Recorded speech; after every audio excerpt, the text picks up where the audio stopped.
Good morning, students.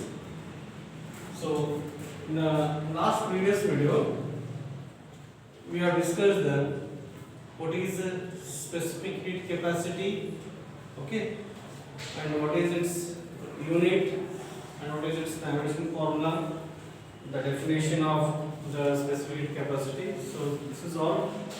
This is what we have discussed in the last previous video. Now, in today's class, we are discussing the effect of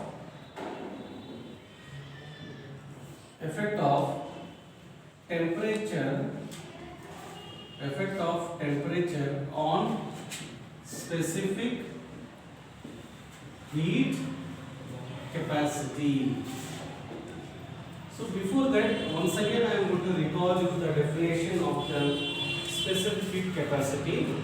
Specific heat capacity is defined as the amount of heat required to raise the temperature of 1 gram by 1 degree Celsius. Okay, so it is defined as the amount of heat required to raise the temperature of 1 gram of a substance by through 1 degree Celsius is called the specific heat capacity.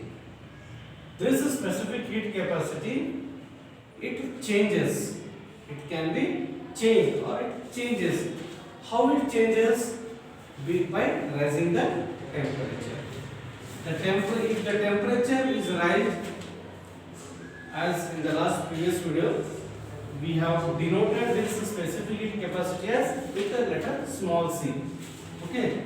Here I am denoting this C as specific heat capacity. Temperature rise, then the specific heat capacity also changes. Okay. This is because the internal structure of the material or a substance which we are taking, the internal structure also changes here. Okay. But there is no large change in the specific capacity.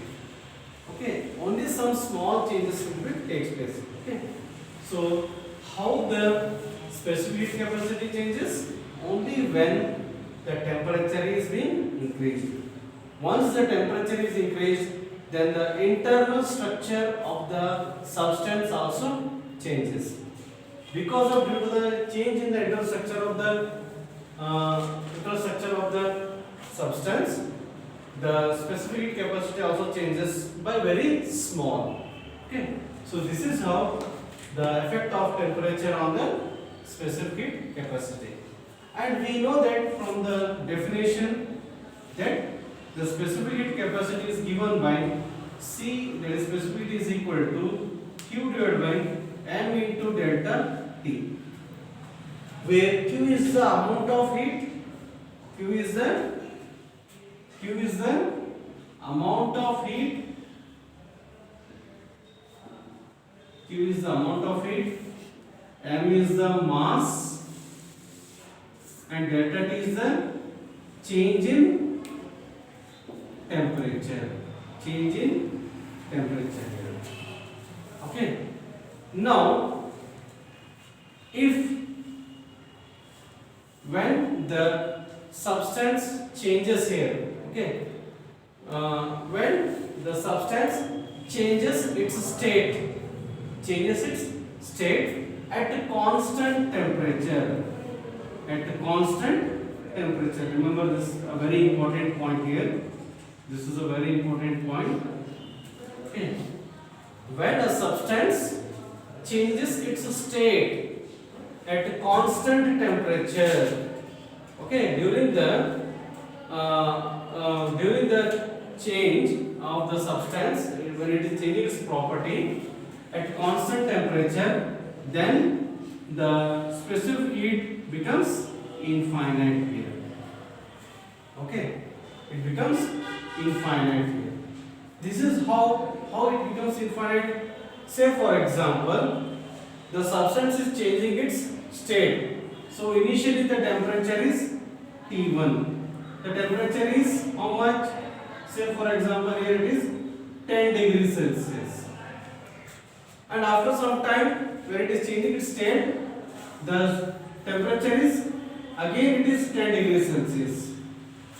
Here the temperature is constant. Now the change in temperature is how much? Delta T is equal to T2 minus T1. 10 minus 10, that is 0. So if I substitute 0 here, anything divided by 0 means it is infinite. Okay, so the specific heat capacity of a substance is infinite only when the temperature is constant. When the temperature is constant. Okay, now the second note you have to remember that. The second note you have to remember that this specific heat capacity becomes 0. This specific heat capacity becomes 0 only when there is no transfer of heat. When there is no transfer of heat. That means if Q is equal to 0, then if I substitute this Q equal to 0 here, 0 by anything is 0. So hence the specific heat capacity becomes 0. So I am taking this Q as 0. Why I am taking 0 here? Because there is no transfer of heat. So there is no transfer of heat means that amount of heat is equal to 0. 0 by m into delta T. Again this C becomes 0. Say for example, if I take a thermos flask, it is filled with a liquid, or you can say it is filled with tea. Okay, so it is a heated tea. Okay, now if I shake that thermos, okay, temperature increases inside the thermos. Okay, but there is no transfer of heat. There is no transfer of heat. Temperature might change, but there is no change in the, what we can say, there is no transfer in the heat here. So that's why throughout the process in that thermos, the thermos specific heat capacity becomes 0. Okay, the thermos flask, its specific heat capacity remains 0. Okay, because there is no transfer of heat. Okay, so that is what you have to remember this point, that when the substance changes its state at constant temperature, the specific heat becomes infinite. When there is no transfer of heat, that means Q is equal to 0, then the specific heat is also 0. So this is what you have to remember. Now the next definition we are going to be discussing about that molar specific heat capacity. Molar specific heat capacity. Okay.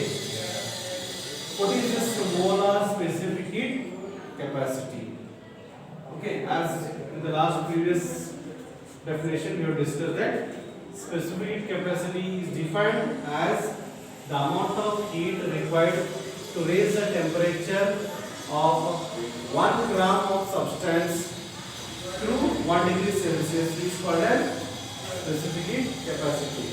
Similarly here, molar specific heat capacity is defined as the amount of heat required to raise the temperature of 1 mole of a substance through 1 degree Celsius is called as molar specific heat capacity. I am writing the definition. The amount of heat required to raise the temperature of 1 mole of a substance through 1 degree Celsius is called molar specific heat capacity. Okay, so this is the definition, and this molar specific heat capacity is given by it is denoted by with the letter capital C. C is equal to Q divided by mu into delta T, where mu is the number of moles, delta T is the change in temperature, Q is the amount of heat. Okay, so here the molar specific heat capacity is given by Q divided by mu into delta T. So as this mu can be written as mu is equal to small m divided by capital M. That means small m is the mass and capital M represents the molecular weight. Take this as the equation number 1. Now if I substitute this mu value in equation 1, it becomes capital C, that is molar specific capacity, is equal to Q divided by mu means M by capital M into delta T. It becomes capital M into Q divided by M into delta T. And as we know that the specific capacity is given by C equal to Q divided by M into delta T. So therefore I can write this as capital C, that is molar specific capacity. Molar specific heat capacity is equal to M into this Q divided by M into delta T is small c. Okay, so C means molar. So molar specific heat capacity is equal to molecular weight into specific heat capacity. So molar specific heat capacity is equal to the product of molecular weight and the specific heat capacity. Okay, just remember this. So this is what the molar specific heat capacity. Now the units of molar specific heat capacity. So very important. So even sometimes this type of questions related to the molar specific heat capacity was asked in CETs also. In CET questions also they might ask you. This chapter, thermal properties of matter, and the next coming chapter, thermodynamics chapters, they are very, very important for your CET exam, that is for NEET also. Okay. So the most of the questions which was asked from this topics only. Okay.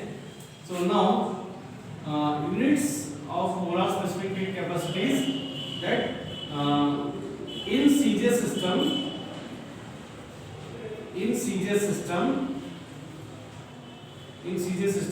the unit of molar specific heat capacity is calorie per mole,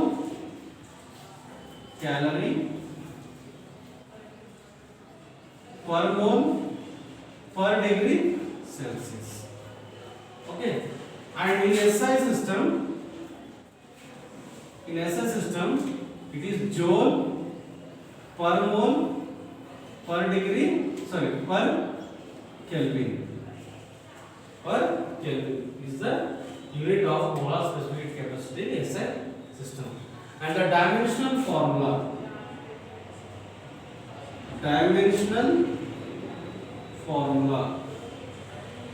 of molar specific heat capacity is 1 in mass. So there is no Anything if it is not there, then it is to be considered as 1 only. 1 in mass and 2 in length minus 2 in temperature minus 1 in Kelvin. So this is the dimensional formula of a molar specific heat capacity. Okay, so this is all about the molar specific heat capacity, and which we discussed in the today's class. Its definition, and it is given by C is equal to Q divided by mu into delta T, where mu is the number of moles, delta T is the change in temperature, Q is the amount of heat. Okay, and this is what the definition for the molar specific heat capacity. Okay, so today we will stop here. In the next class, we will discuss with the next new problem. Okay, thank you.